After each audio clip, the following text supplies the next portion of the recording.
Hello everybody, this is Caitlin Springer from the Florida Orchestra, and today I would like to talk about these all-state excerpts for the 11th and 12th grade violists.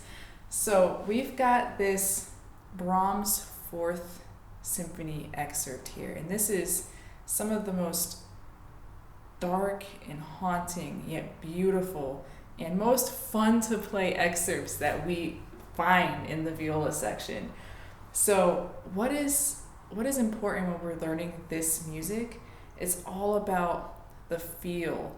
This is Brahms, so we have a big, juicy sound. Think about the picture of like the big fat Brahms at the piano. That's what we're looking for, this luscious kind of sound. And also the chromaticism. What notes are the most painful notes? Which notes are the notes that kind of structure us in the harmony. So I'm going to play a little bit of this for you just so you have an idea of what I'm talking about, because this is the most awesomest excerpt ever. And then we're going to talk about a couple ways that we could practice it to get the nuts and bolts ready so that by the time we start really diving in, we feel confident about how we could play it. So I'm just going to play a little bit from B.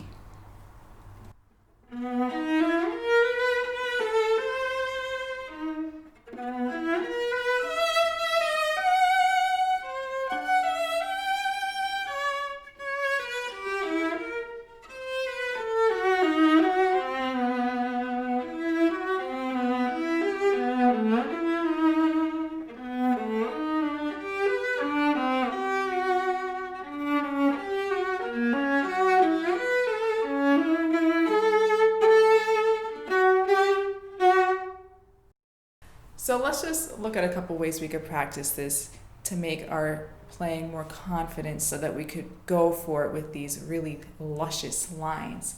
So let's look first at the intonation. We are in E minor. So first, we want to get the E minor scale in our ear. So what I'm going to do is I'm going to throw my drone on. And I'm just going to play I'm going to play a 2-octave scale up and down, and that's going to be my E minor scale.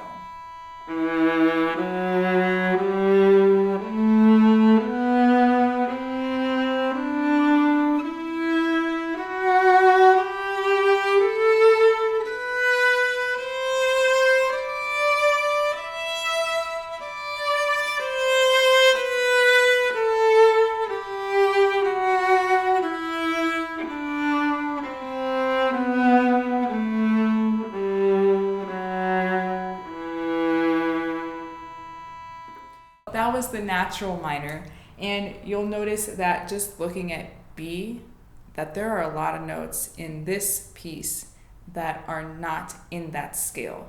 What I want to do is I want to isolate the notes that are in the scale so that we have something that we could hold on to in terms of the sound that we're hearing. So let's just break B apart. We'll look at the first 4 measures, and you could do this with the whole section or all the sections. I do this all the time.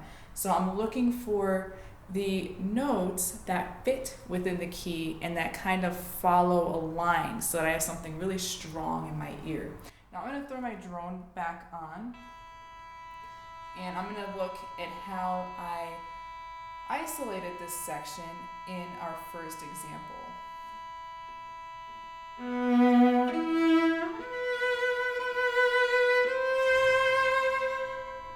So that's our first set. Here's our next one.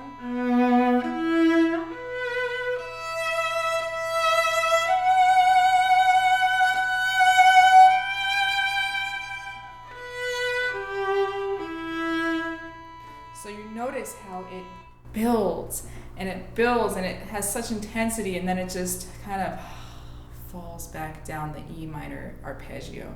So that's another thing that you could notice when you break things apart and you're looking for not only just the chromatic notes, you're looking for the notes that fit in the harmony and where the melodic line is going.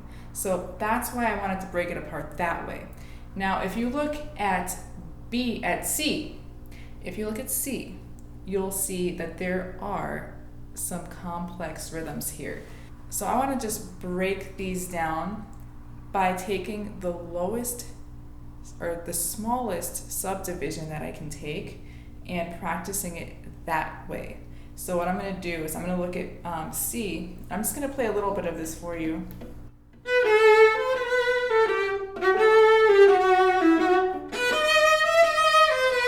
So you see that we have that dotted 8th note, 16th note figure there that we want to be really, really nice and precise. Now, what we could do is we could break this whole passage down and play it as all 16th notes. So this is what we're going to sound like now.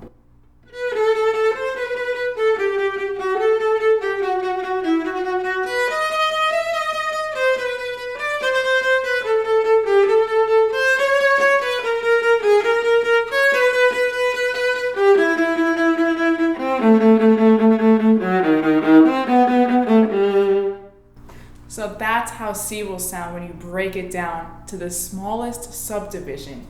Now, as you're doing this, it's important to, keep the metronome on.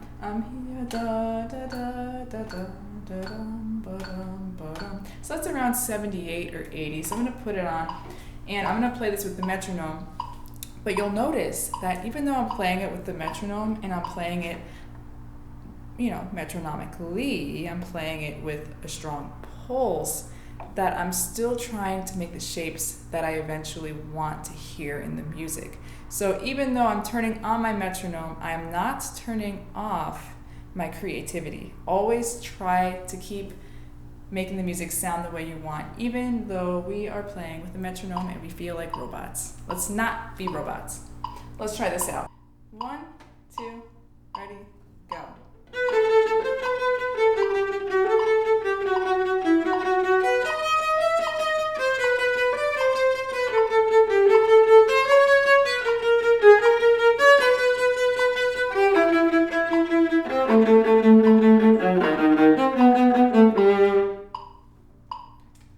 Great, so that gives you it just gives you a great insight about how it fits into the metronome. So now I'm going to keep my metronome on and I'm going to try to feel those subdivisions in my head. I'm going to be,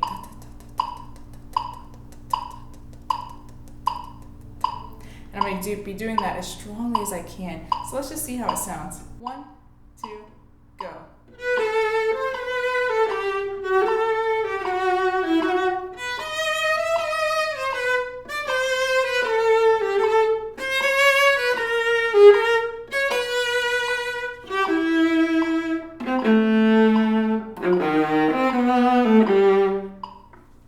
So something like that. So even though I have the metronome in my ear, and even though I'm trying to feel the subdivisions inside, I'm always looking for more line too. So that's the challenge, is being able to add the passion and the creativity in, even when you're doing this little metronomic work and drone work. We're always trying to be creative with it. So that's just a couple ways that I practice this excerpt. I'm going to keep practicing it before I give a full rundown of it and a full performance of it. So I look forward to that, and I hope this is helpful. I'll see you guys next time.